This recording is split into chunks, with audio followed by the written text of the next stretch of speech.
Don de sang, les conditions.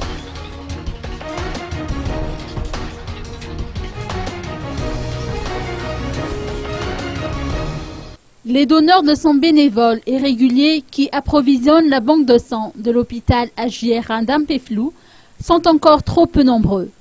Cette pratique se heurte en effet à certaines cultures du FAD, aux appréhensions des gens et à l'ignorance.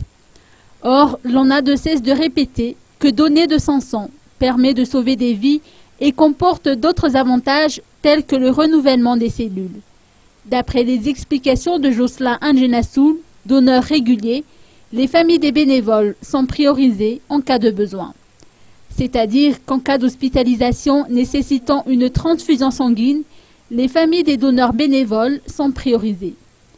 La sélection des donneurs réguliers se fait selon des critères bien précis. Il faut que le candidat soit majeur et qu'il ait moins de 60 ans, peser 50 kg tout au moins, et surtout en bonne santé. S'il s'agit d'une femme, l'allaitement et la grossesse ne permettent pas de participer aux dons. Donneur régulier, dans le sens où si c'est une femme, elle peut se présenter à la banque de sang tous les 3 mois et tous les 4 mois si c'est un donneur masculin. Les administrateurs civils exerçant au sein du ministère de la Santé publique ont contribué à cette noble cause aujourd'hui.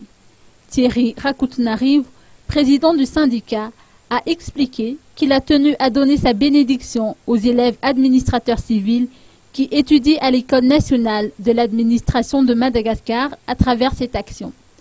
Notons que Madagascar compte actuellement 500 administrateurs civils répartis dans tout le pays.